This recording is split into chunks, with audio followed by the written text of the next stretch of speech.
Welcome to Weekly Digest, where we highlight the works of ministers of government as they push the administration's development agenda. Guyana's 36.4% GDP growth in the first half of 2022 and a projected yearly growth to 56% is reflective of government's policies and private sector investment. We attach the strongest level of importance as a government on the achievement of strong and sustainable economic growth. But it's also testimony to the efforts being made by the private sector to continue to invest and to expand, which they have been doing in response to the policy environment that we've created.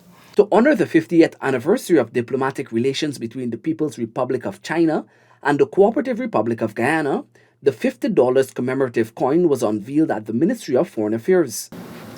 And when we look at the projects here in Guyana, undertaken by the Chinese government in collaboration with the government of Guyana, you can see squarely that they were all centered on improving the lives and the livelihoods of the people of Guyana, to the benefit of the people also of China. In the health sector, Health Minister Dr. Frank Anthony is reiterating the need to be vaccinated, as long COVID is affecting many of the persons who would have contracted the virus. We noticed that a lot of persons who have been hospitalized after they would have been discharged, if those symptoms persist for more than 3 months, they're considered to have long COVID. Helping Babies Breathe, a training being conducted by the Ministry of Health in collaboration with PAHO WHO, aims to build the capacity of nurses and other healthcare workers to ultimately reduce neonatal mortality. Dr. Anthony noted that while it refers to the first 7 days after birth, the first minute can determine whether a child lives or dies. And therefore, if we pay attention to that, we can actually make a big difference. And so this training that you'll be receiving is to help you to identify those risk factors early and to take actions as quickly as possible so that you can save that child's life. And once we're able to do that and implement this program on scale, we will be saving lots of lives. 2 years and a half into the COVID-19 pandemic, less persons are requiring hospitalization and the death toll has reduced significantly.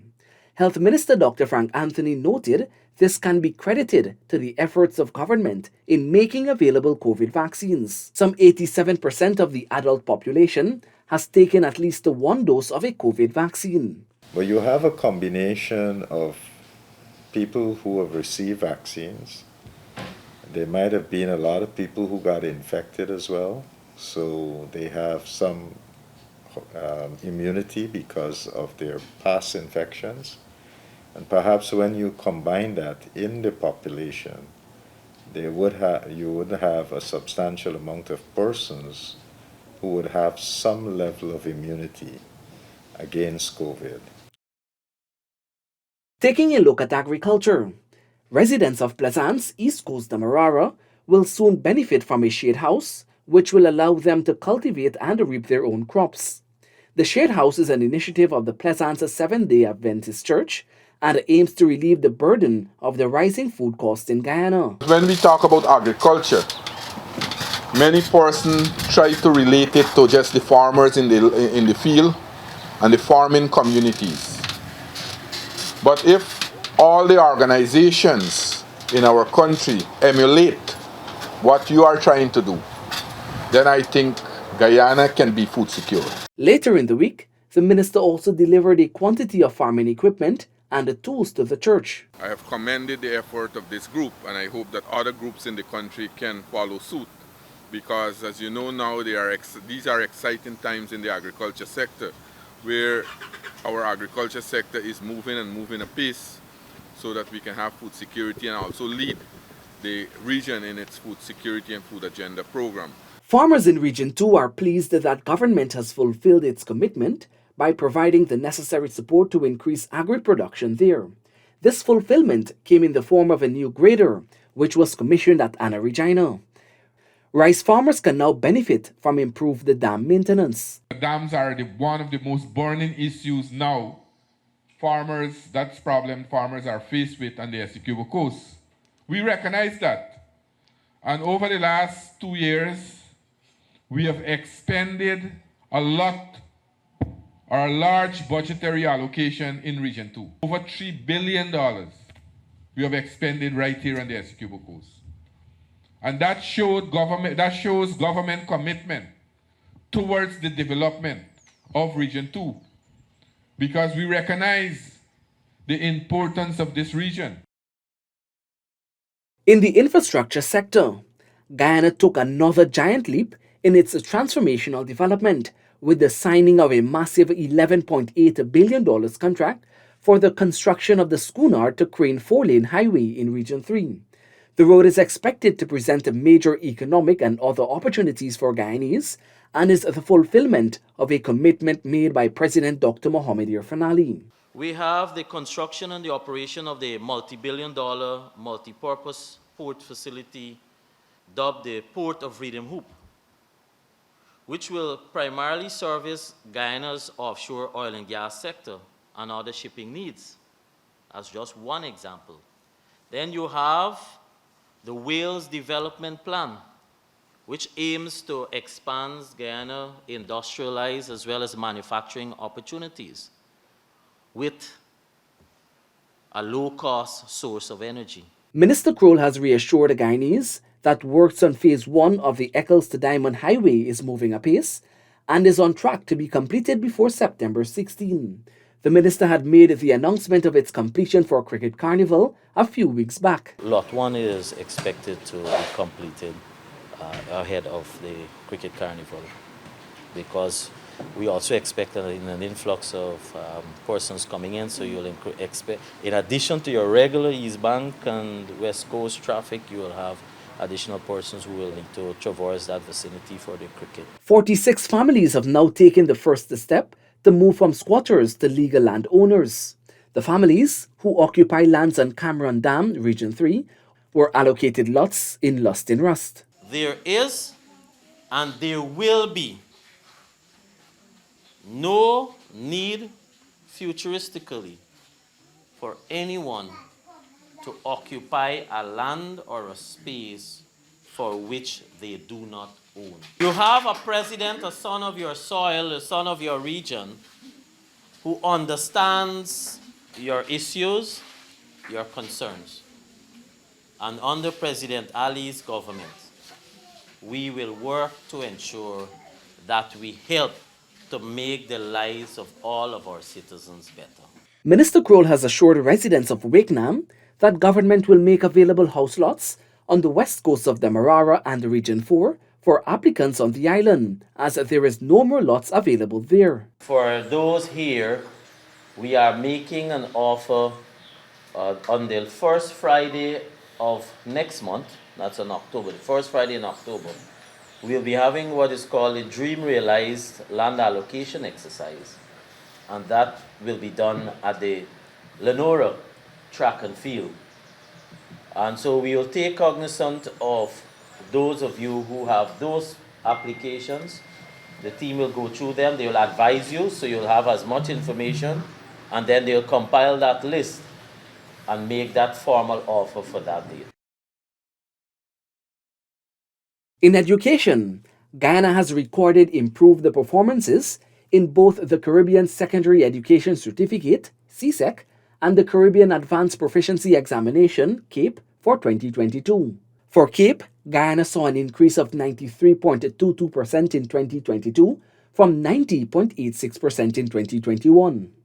A similar increase was recorded for CSEC, with a 68.5% pass rate in 2022 from 66.36% last year. Before the next 4 years, 100% of our teachers will be trained or in training. That's a big move to take up and sustain high pass rates.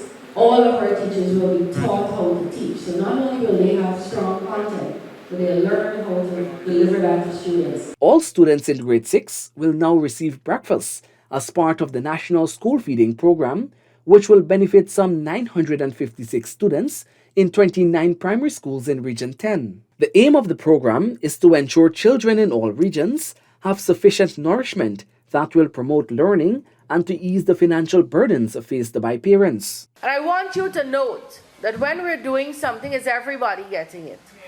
Everybody is getting it. Yesterday, for the first time, Region 2 got that program. They never saw it before. Today, Region 10 is getting that program, and it will continue. And let me tell you the facets of the program. Every grade 6 child will get breakfast. Why grade 6? Because they're in an exam class. So if we have to start, I think that would be the best place to start. The program will not only benefit the students, but will increase economic activities in the region, since all the meals will be sourced through local caterers. And we hired women. Not that men can't cook, but I prefer to give it to women because we're trying to create employment too, for especially single mothers and so on. We hired women who can cook, and we're paying them a sum every month to prepare the meals, as well as a sum for every meal. So we will pay for every meal, and they will prepare the meals and bring it. The Specialized Skills Training School in Herstelling is soon to benefit from certification from the Board of Industrial Training. We are to sign an MOU to collaborate, because everything I do with anyone, I want a framework of responsibilities. So that is how I do everything with relationship and collaboration. We have a memorandum of agreement that sets out the principles, that sets out the responsibility of both parties. And that is what we're working up along with the church in Erstelling. In an effort to strengthen information and communications technology access across Guyana, 13 persons are now trained in the field. They graduated on Thursday at the Mocha Arcadia Community Center, East Bank, Demerara. We need to have a sense of pride and a sense of integrity when we move. And this is why this training is here. Because when you're finished, you can say, I did it. I did it. I have moved a step closer to becoming qualified, to getting a job, to earning an income. In celebration of Amerindian Heritage Month, government also hosted a fitness walk. This fitness walk is in recognition of our first people, the Amerindians.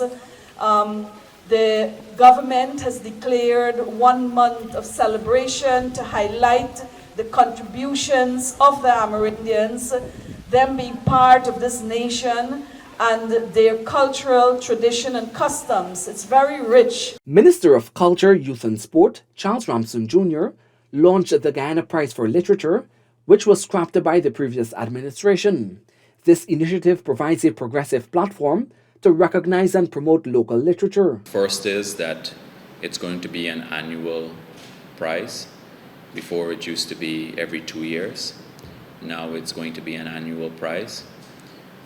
Second, there is a youth category I've added in, and we at the ministry, we've added in.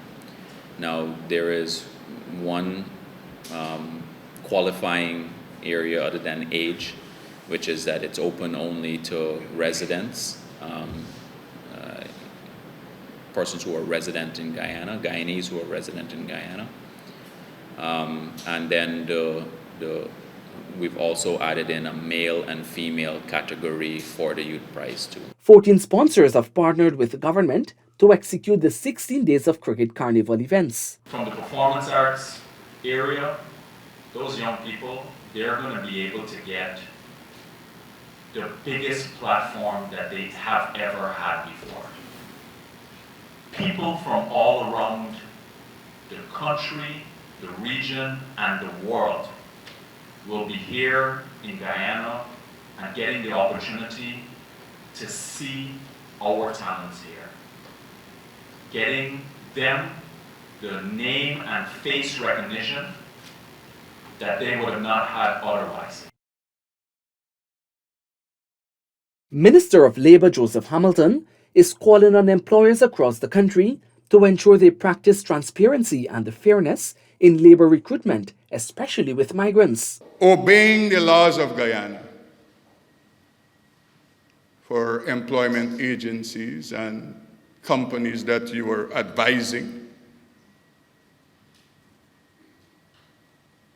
ensuring that equal pay for equal jobs, ensuring that contracts are similar in nature. Those are fundamentals. The PPPC administration and the Civil Defense Commission visited and assisted families affected by a windstorm in Beirut and Dazel housing scheme on the east coast of the Marara. The visit was conducted immediately after the CDC was able to assess damages done. What we are doing today is, after that assessment, we have been able to get building materials for these residents. So today we have come here and to deliver those building material, and we're going to see how else we can assist. I have been able to see a few persons who would have sustained medical injuries, so we are going to help those persons as well. And you know, it's what the government does. You know, we try to respond to people in need. That's it for this edition of Weekly Digest. For these and other government-related information, do log on to our website, dpi.gov.gy, and our social media platforms as well. Goodbye.